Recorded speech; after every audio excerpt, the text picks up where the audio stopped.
Good morning, David. Morning, Les. I was waiting for you to say hello first. I just have this thing I need to be acknowledged. So Yes. it's my basic insecurity. It's these inner critics that are in my head saying I'm not good enough for Dr. Ari to say hello to me this morning. Well, it might be a good topic for us to continue talking about that not good enough story in your head.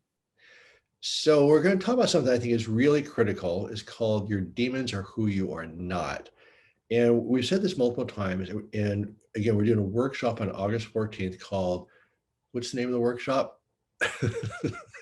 Befriending your inner critics. Actually, I do have it nailed down. I just couldn't resist that little question, but it's befriending your inner critics. And I've had a little trouble with this title for a while, and now I get it.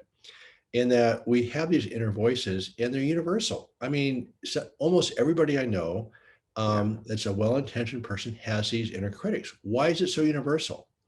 I mean, there's got to be something going on that's a little bit irrational, automatic, that essentially everybody I know has these inner critics that don't turn off. Yeah. So on the workshop that we're going to do, we're going to work you through a sequence of understanding who these inner critics are. And they hold us hostage. They're bullies.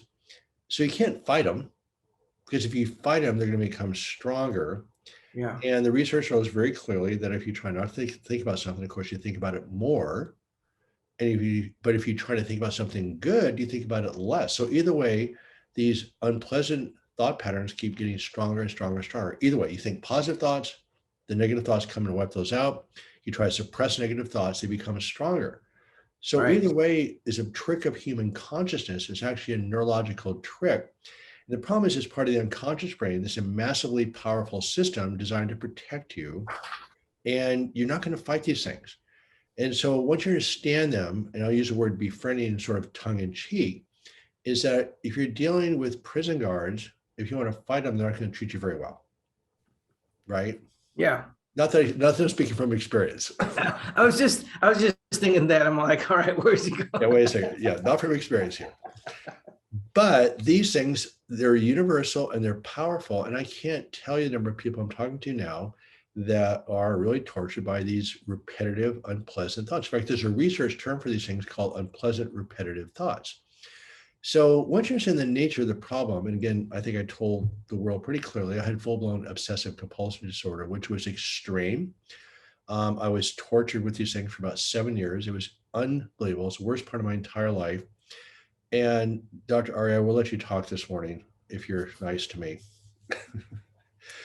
But when I asked, I had a huge breakthrough and insight. I started asking patients the question on my questionnaire. I'd have these people with surgical problems. They were high-level professionals. They happened to be 4 males in a row. They're very highly accomplished people. And everyone rated themselves as a 10 out of 10 on anxiety, depression, and irritability. So I'm looking at their questionnaire and thinking about doing surgery. And I look at this questionnaire and go, wait a second. So I asked them the question, if you get rid of your pain and you live with the anxiety, or get rid of your anxiety and live with the pain, every one of them said, I can't deal with the anxiety. I'll deal with the pain, but I cannot deal with the anxiety. That blew me away. So I started asking that question regularly, and 90% of people going forward just cannot deal with relentless anxiety. Yeah. Physical pain is what it is, good days, bad days, whatever, but the relentless mental pain is just brutal. So it drives a lot of really bad behaviors. And that's what we're going to be talking about in this workshop, about how to process these bullies. Yeah, I mean, absolutely. I think what we want to do is basically understand that they seem like bullies, they seem like monsters, they seem like dictators. This reminds me of this as part of the work is really understanding why they're doing what they're doing. So let's break it down a little bit so folks this morning can kind of get a good handle on this. So one, again, as we said yesterday and on Monday, that your mind is not one unit. It's made out of different parts. And what's my evidence? We all have done this. A part of you wants to exercise and part of you is like, I'm a little tired. I'm just not feeling so good today. Part of you wants to be kind, but part of you is like, screw that.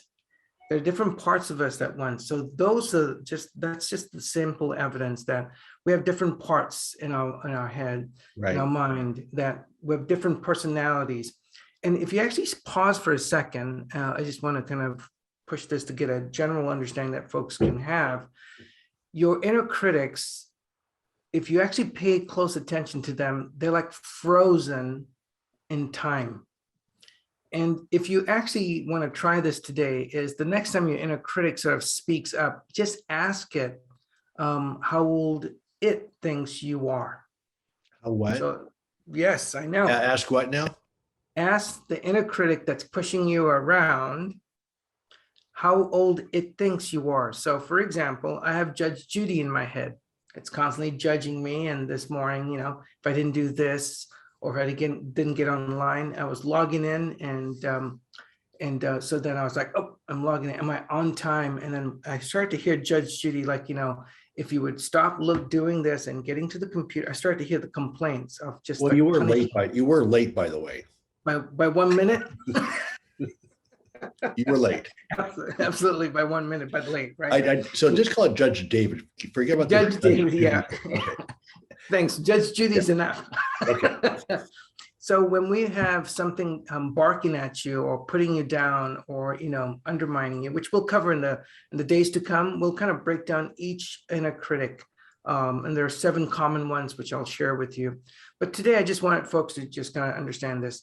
When you hear the inner critic go off, just pause for a moment and just kind of listen to what it's saying. You don't have to buy into it. You don't have to become it, but just become aware of what it's saying. And then when it's done, it's kind of bitching and moaning and just kind of telling you how bad things are, how not good enough you are, or why did you do that?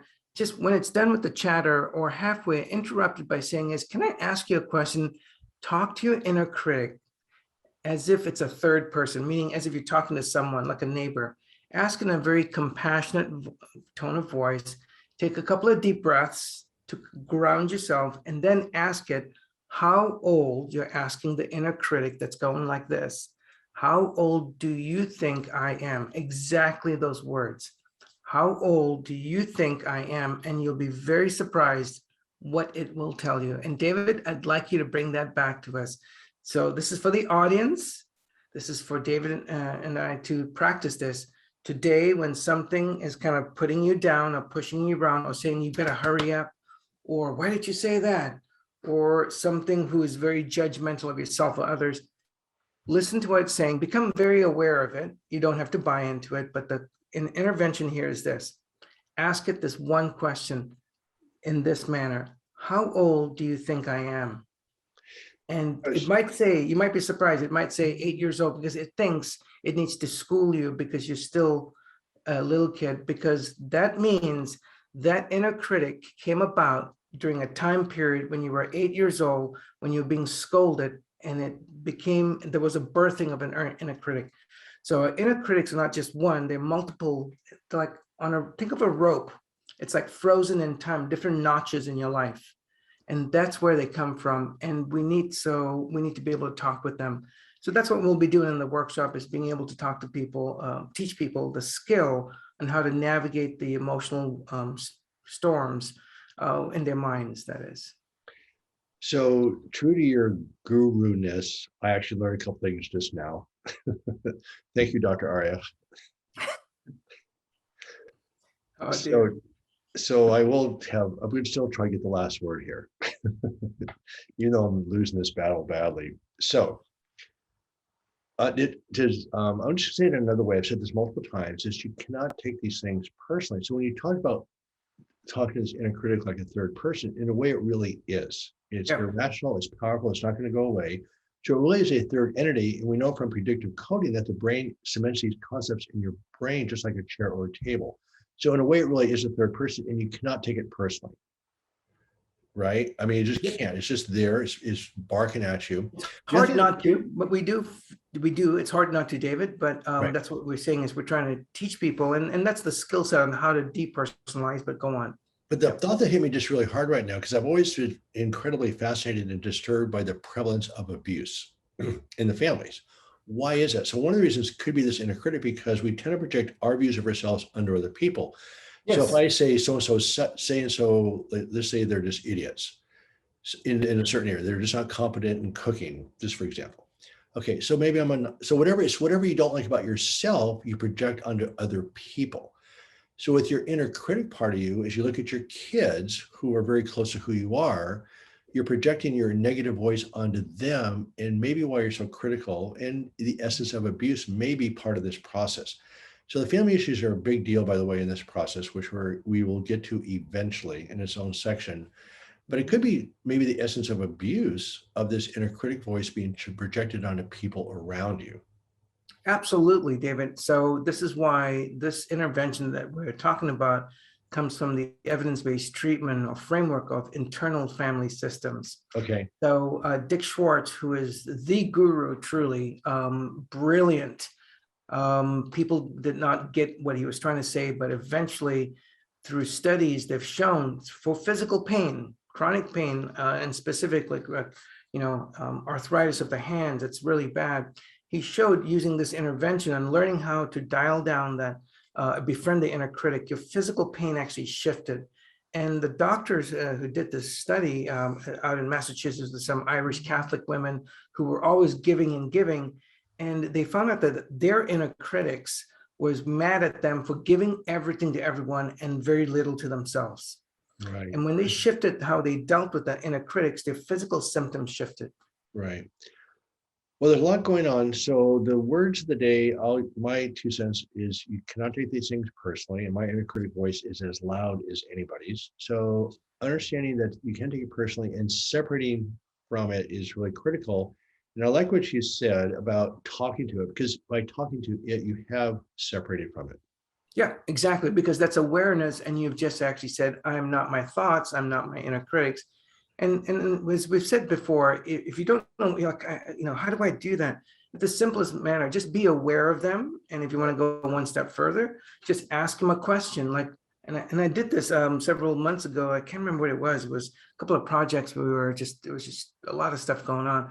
And my inner critics were going off, multiple of them at times. It felt like it was a, gangbuster move.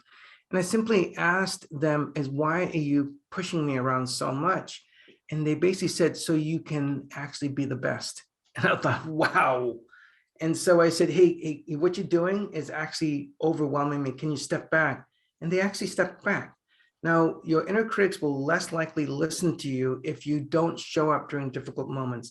If you show up complaining and saying, like, why are you doing, just tormented by them, trying to figure out how to get rid of them, they will be stronger. So this is the paradox, as you talked about very often, is we're trying to teach you to befriend, to have a different perspective, that the inner critics are there to protect you.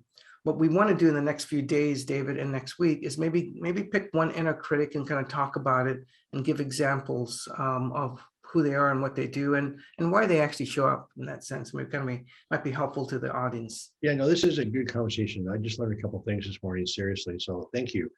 Yeah. So we have a workshop Saturday, August 14th. It'll be a one-day workshop. It'll be very focused on this topic. And we found out when we focus on one topic that people really do come out with tools that actually they can move forward with and actually have an ongoing effect from it. So we're excited about the workshop. It's on Dr. Arya's site, remedypain.co. It's on my site, thedocjourney.co. It's also on the Facebook page, Dr. David Hanscom, that you're on right now. So we're excited about the workshop. We've done a few workshops together, which we have a good time with. We've seen some nice longer term results. And it does, by having a focused day, it just repeatedly embeds the concepts. And it's been very effective to do a focused workshop. So we're excited about it.